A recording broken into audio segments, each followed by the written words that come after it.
Welcome to Marathon Champions, the podcast where running legends Benji Durden, Bill Rogers, and Ron Tabb share their timeless wisdom on marathon training and inspire listeners with their wealth of experience. These champions continue to impact the running world today.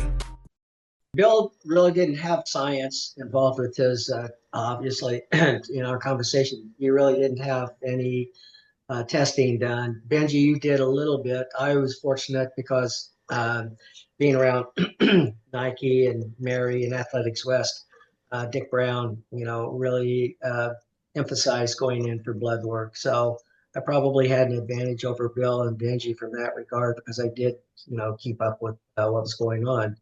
But that being said, we're talking about science. What do you think about the science today with the times that are being run? Because you look at the women's 5,000. It was a road race, but it was 13:54, and It's mind-boggling. It just doesn't it irritate you to see these times though? Well, 209 for a woman in the marathon. it's hard to even wrap my head around these times that I'm seeing. But there's a couple things, and I'm not suggesting that all the athletes are using performance enhancing, because I think a lot of what people are doing is just more sophisticated and scientific. But there's the shoes. There's the shoes, because they say in my event in the 800 that you get like a second and a half. And so this last Olympic trials, I think every woman in the race in the final was under 2 minutes. I mean, it's consistently the whole field will be under 2 minutes. And what's nice for me, though, I mean, sadly, I overtrained, and the years that I ran well were non-Olympic years. And so I didn't make an Olympic team. But still, all these years later, my best time would still put me on the Olympic team.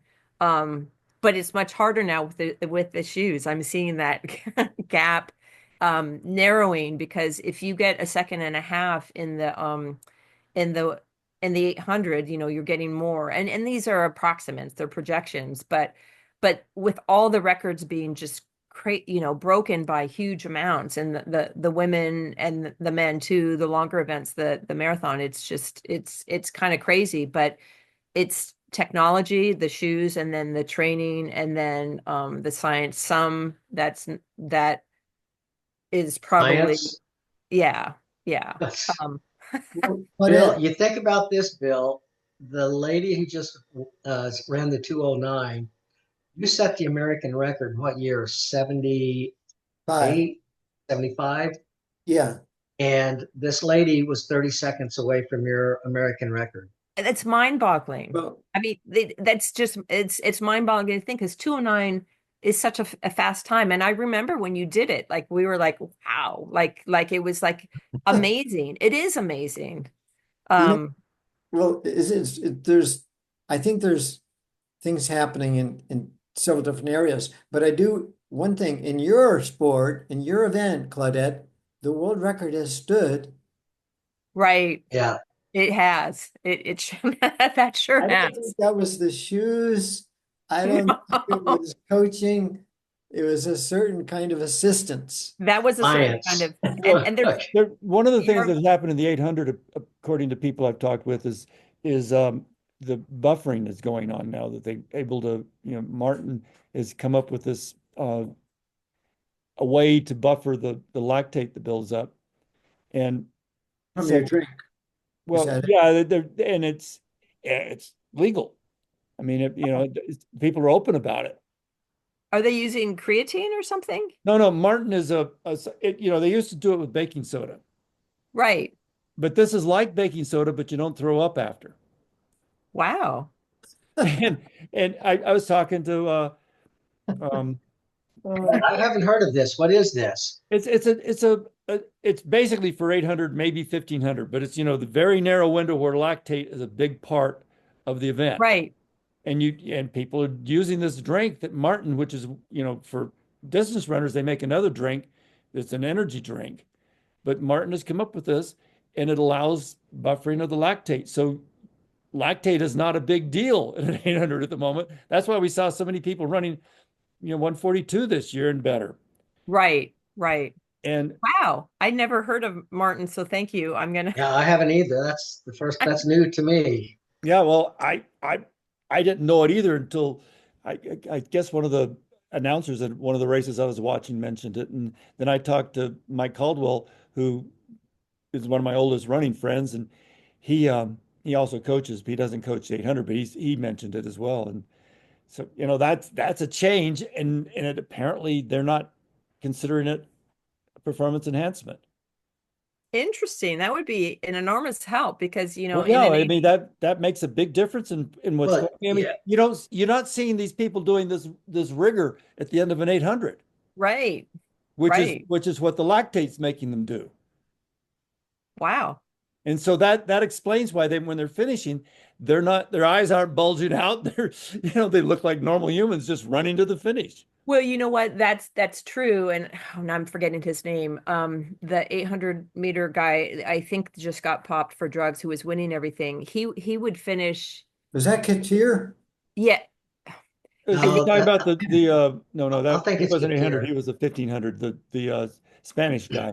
the Spanish guy, was he Spanish or from Turkey? I'm forgetting his name, I which think is he runs for Spain, but is maybe from Morocco. okay. That must be it. Here. 'Cause he won almost the last year or two, like every 800. And what was more remarkable to me than that was he would finish, running 142 or whatever he was running, and not even look like at all tired. He just would kind of walk off, and I'm like, how are you not bent over? Like, how is he physically able to do that? And so, that was suspicious because he it just seemed too easy. And running 142 is not something that's easy. Yeah. Yeah. I think it's an interesting story, but we've always had um, people kind of pushing the edge. It happened in track and happens in the marathon. And we had in the days of the 70s when there was this blood doping, you reinfused your own blood. That didn't get banned until after the 84 Olympic Games. And there were the issues with some uh, different countries. Well, East Germany, as you mentioned, Claudette, when the state was involved, and supposedly that has happened with Russia, so they're Mhm. banned.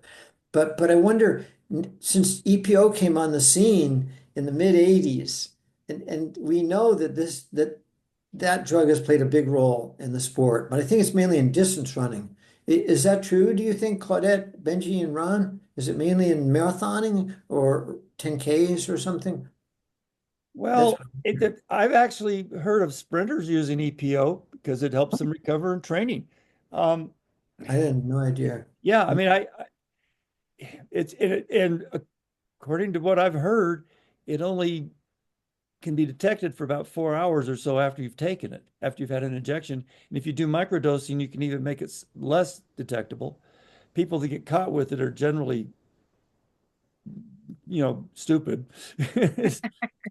So, Um, but what it exactly is being used now for performance enhancing drugs? I mean, the EPO, but what are the Kenyans? well, Uh, I mean, what the are thing is, training on EPO gives you a huge benefit because you can come back day after day after day after day, and you Mhm. can have, you know, a hematocrit of 49 to 50, which is unheard of in most distance runners. I mean, in cycling for a while, I don't know if they still do this or not. If you had a hematocrit above 50, they said you had to sit out because they knew Oh, you're cheating. interesting. But they Wow. they did it for medical reasons. And the bad thing about What is that? EPO is 10% of the people that use it become dependent on it. EPO is actually erythropoietin, which is the hormone that EPO is basically a synthetic erythropoietin. Your body produces it. And so if you take heroin, your body quits producing endorphin. You take EPO, the body quits Oh, producing, basically the same thing. And some people never come off of it. And so they become what's called transfusion dependent. And they have to have some sort of altered, you know, external source to produce red blood cells for the rest of their lives. They have to have transfusions, they have to take EPO, something. And And I know about this because we were timing a little Just road. getting ready to say, Benji, you know way Yeah. too much about Well, I this. was Were you timing a little cheating while you road were race, and this guy rides up with his singlet, bike singlet on with red blood corpuscles all over it. And I said, "Well, that's kind of in your face, isn't it?" He said, "Well, yeah, it's our team, jersey." He worked for Amgen. Now, Amgen has a plant here just outside of Boulder.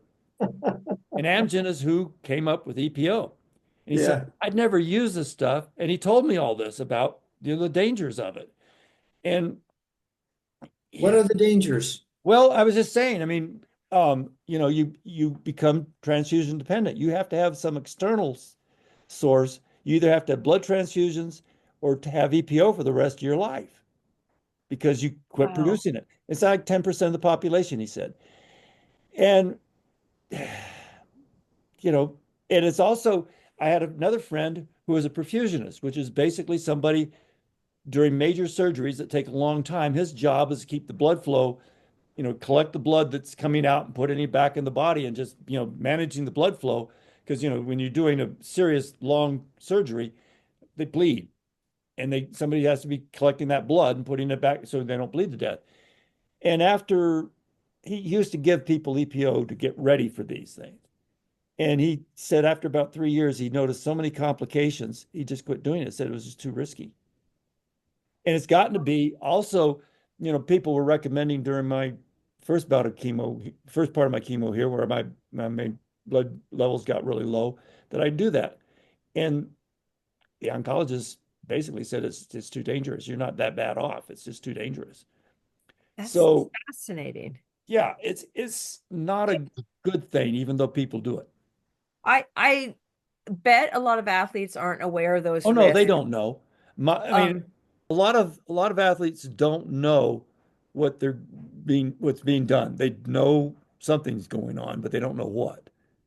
That's just so sad, especially if they're doing it without their knowledge. I remember this would have been in the mid 80s, and I wish I had saved this article. It was either in Runner's World or Track and Field News, where because I try to like I remember it and tell the story, but I don't remember 100% of it. They did a survey of like elite athletes. Do This you this guys is something they've been doing for some time. At most Olympics, they do it now. It's been going on for a long time. I know your story. Go ahead and tell the story. Yeah, so say they would ask at the different athletes like would they take drugs if it and they gave different if it would you would lose 5 years off, 2 years off your Or, life, five yeah. years, 10 years, 15, and then obviously the amount of people who say yes gets lower when it gets more, it impacts your life in a larger way. But it was still shocking to me. And I didn't realize that they were still doing that because Yeah, I this remember is a standard survey. I don't remember when they started it, but it's been done several times. And it usually starts off with if we gave you this and you guaranteed to get a gold medal, but you also guaranteed to die in 10 years or 5 Yeah. years or a Yeah. year. It's the Faustus deal where you're making a deal with the devil and you figure you can get out of the contract later. Right. That's right. it's just crazy. I mean, I've always been interested in health and nutrition. That's been a big part of my interest level. And so certainly taking EPO or taking a performance enhancement would have helped me tremendously because of all the training I did, but it would never be something I would do for a couple reasons. Is the health ramifications long term and why I like to do run. I mean, in addition, it's something that's healthy, it's something that's good for your body, it's something that I enjoy. But the second thing is you're cheating. It's like bless Yeah. you, A small is detail. yeah. I mean, it'd be like if I stepped on the line of an 800 and someone put me 10 meters ahead. And it's for me, the satisfaction, it's something that you've done. It's something that you've trained and you've competed for and you perform. I don't want to take something illegal that I'm going to cheat and it's also going to potentially, hurt my health down the road. I mean, will I take supplements and eat better and not eat crummy food? Yeah, sure, but that's I would do anyway. But so I just don't understand. I mean, Well, it's fascinating to me when I hear about people being willing to make that trade for a gold medal. let's look at the African scenario. Right. So Poverty. especially in the marathon, you win one Right. marathon, you and your extended family are now set for decades. Right. Right. And so That's the deal. it's hard to, I mean, I don't like the fact they do it, but it's hard to say, okay, it's not right for I, them. and But the thing absolutely. I'm really annoyed with is the coaches and the agents who are pushing this stuff. Right, right. Yeah, and that was the same reasoning. Back in my time, it was more the East Germans and the Russians, and had the same, kind of situations where they didn't have as many opportunities. So I certainly wouldn't judge them. I mean, I for making that decision to make a better life for themselves and their families. It's a choice that they make, but Well, in the Soviet bloc, it wasn't a choice. right, right. Because a lot of them didn't know. Yeah. I mean, They were given Krasnikova looked supplements. like she looked not because she was born that way. Right. But it's kind of amazing that some of the records set back in the 80s, like the women's 800-meter gold medal, it still stands. Well, that was, because You can't, Yarmila. Yeah. is it because you can't prove it or something? I Or wonder where she is, she's Achatilova, if she's still alive. the She last is I still heard she was alive. still alive, but she's kind of a shriveled old grandmother. She looks so different. And Oh yeah. whenever I like talk to people like in my work when they don't understand like the sport and like drugs and steroid use, I always like pull out the picture of Yarmila and I said, she doesn't just look like like she's like would be the strongest man in the room here, right? Yeah. Because she just was so cut and so built. I don't see it would be hard for someone to come up against her. She Yeah. just was like that perfect specimen Yeah. She was plus just, the drugs. yeah, she was just incredible. Yeah. but I think the problem is if someone what goes after, let's say from the United States, demanding that some of these medalists from those days, from East Germany, the old days of East Germany, they'll say, well, you also produced a lot of medalists who were We did. Well, we did, but I still so think Don and should have a bronze and Frank should have a gold from so 76. there's this We know this kind Sierpinski was of dirty. I mean, kind of crazy. yeah. I think we lived during the best era for track and field. Well, for road racing, for sure. I mean, we probably couldn't even get a shoe contract today. I mean, today, if you're sea level born and you don't take EPO or something, you're not doing you don't have You're at a too much, disadvantage. huh? Yeah. You're at a disadvantage if the two things A major disadvantage. Yeah, yeah. absolutely. But Well, it's going to be interesting. You yeah, know, I saw that the woman who ran 209 that they verified that record, but you ratified know, it. they verified it. I did see an interesting story where the woman who won the Joan Benoit Samuelson's 10K road race in Maine, she was caught for doping. The woman's winner, she was a Kenyan runner, and of course, I used to think you could be caught by testing at these big races. This is where it's all happening. But she was caught from a test back home, so Yeah, it shows you how much we need if to you're increase really that. stupid if you get caught at the event because Right. you quit long enough ahead, so all the metabolic side effects that they use to watch for it are gone. And So, Benji, do you yeah, think so it's generally you do want to have testing at the event because if you don't, then they'll do it right up through the event if they know they're not going to have to be worried about testing. But and this is part of the reason, like Ethiopia, we don't ever hear about Ethiopians being caught. But there's a war going on there, and they all Yeah. live out in the bush, and there's no Hmm. way to find them to test them. Yeah. So there's no Right. out of competition testing. Yeah. I Hey, Bill. So when were you? When was it? Pardon me. When was the first time you were tested, or have you ever been tested? I was tested, well, in 75 when I won bronze world cross country. They asked me to give a urine sample. That's the first time I ever heard of anything like that. And I was very dehydrated. It was a warm day. Oh, wow. was a warm day in Morocco, and they said, "Oh, we'll come back later. We'll get it at the awards ceremony or something." But I was never tested, and I don't think that the issue is there in much degree in marathoning. No, I was never tested. I had one situation, um, ran the San Juan 450, which was a I 20-ish ran it mile. too. I know that race. And for some reason, LaCory was there and he was doing blood tests. And I don't know what his purpose was, but he asked me if I'd be willing to do a blood test after the race. And I said, no. But that might have been an opportunity. But basically, testing began about World Championships. Actually, they started at Pan American Games that year in '83. And if Ron and I had been better performers, Ron ran a lot better than I did, but neither one of us ran fast enough to get tested. That would have been our first opportunity. And from the way I understood it, they mostly were warning tests. They tested you and said, hey, we found you positive. You got to clean up your act before '84. Huh.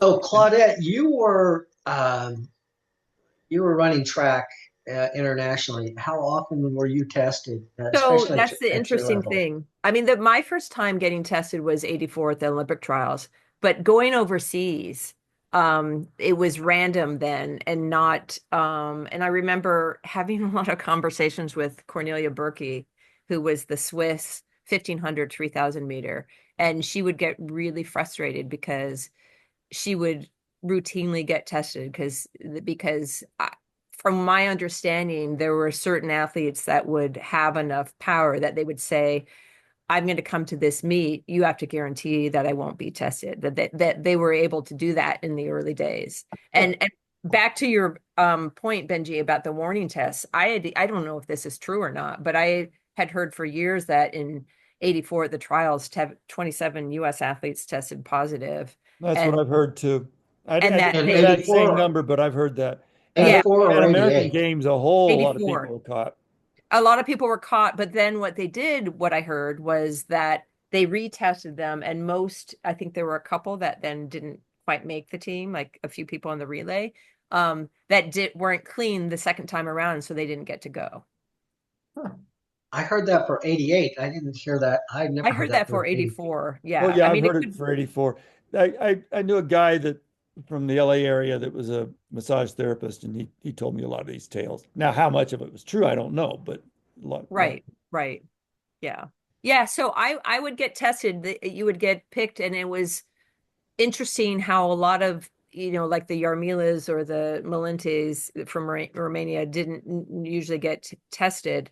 I do remember Cornelia telling me that before, I don't remember which games it would have been, or maybe it was World Championships. She was, you're in that little room before you go outside and you have all your gear. I think she was in the bathroom in a certain room, and there were a couple Romanian athletes, and they left behind syringes, she told me. And so she took them and she had them tested afterwards. Like she put them in her bag, and it was kind of what you were saying with the EPO, like it only stays in your system for a A certain short amount of, time. Yeah. yeah. And this was some kind of a stimulant, she said.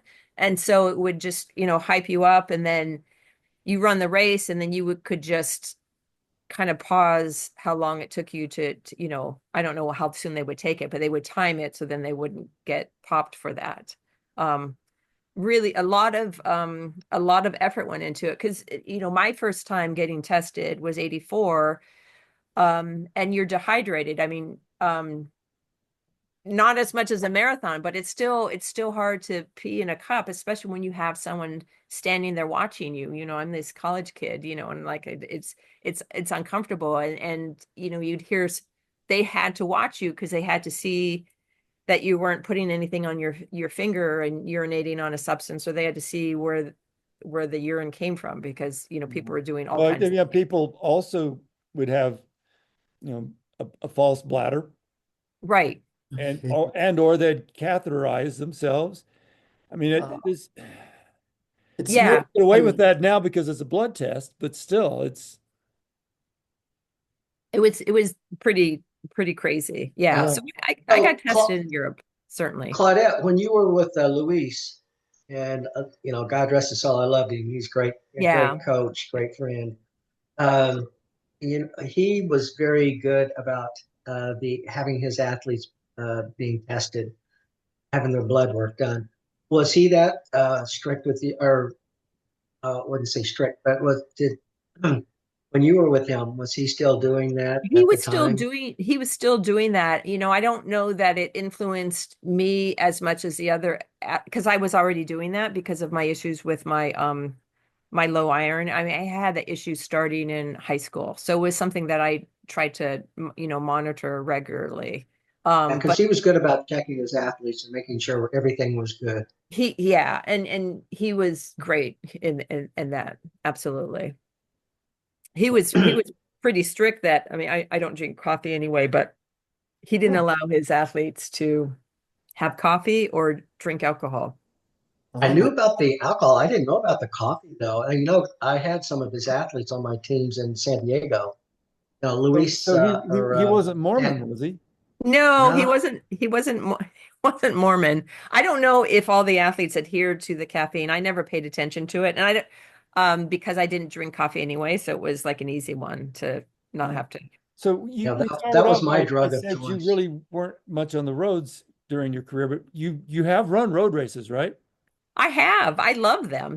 Like I've gone to Carlsbad to do the 5K a handful of times, and then local ones. I mean, I did Falmouth once or twice. Not competitively, but like I wish I had been, because that's a good, great fun one to do. I did. A guy I coach actually paced you at the Peachtree Road Race. His name's Peachtree. Mike Anderson. Oh, wow. Yeah, Like he at was. Peachtree. Yeah, he said, "Did you run Peachtree?" Because he It said must have been he something else, because I don't remember running Peachtree unless I'm getting so old that my memory is that Yeah, you ought to be able bad. to remember Peachtree. I mean, it's a hard, hilly it was. course, Did you really ever run good. in Atlanta? It's a, I've gone to Atlanta to have testing from Dave Martin, but I didn't run Peachtree. I would have no, remembered that. I'm gonna have to correct him then. I'll see.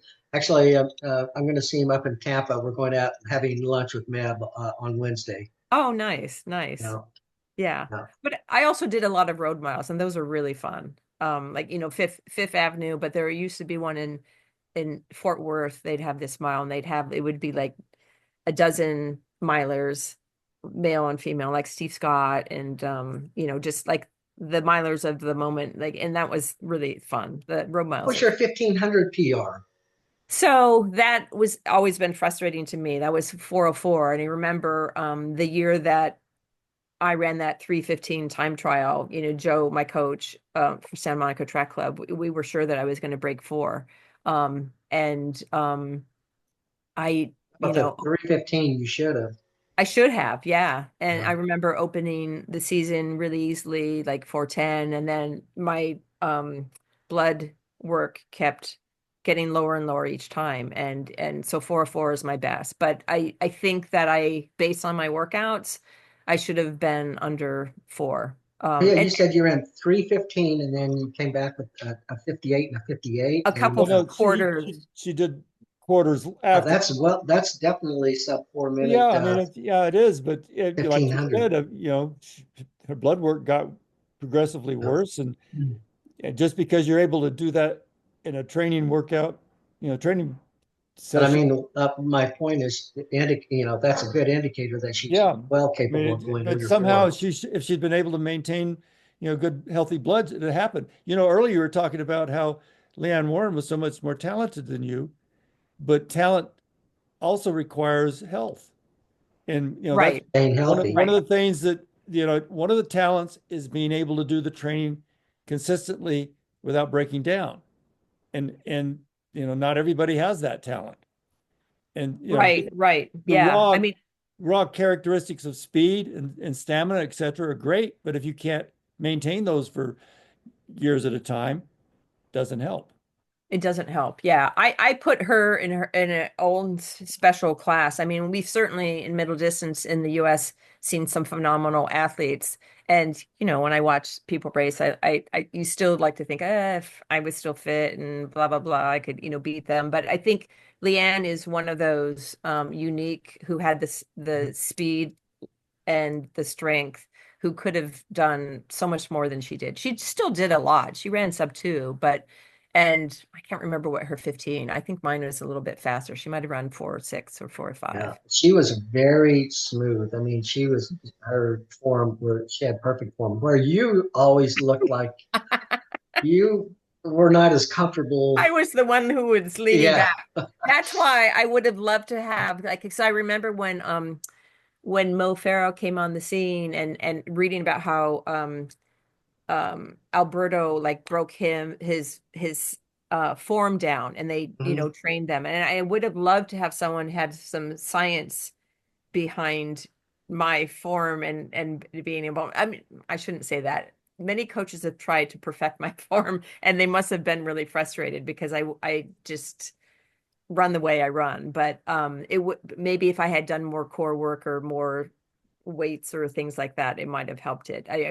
There's a lot more that athletes are doing today that we didn't even think to do. Like I see the drills and I see the things that they do that we didn't do.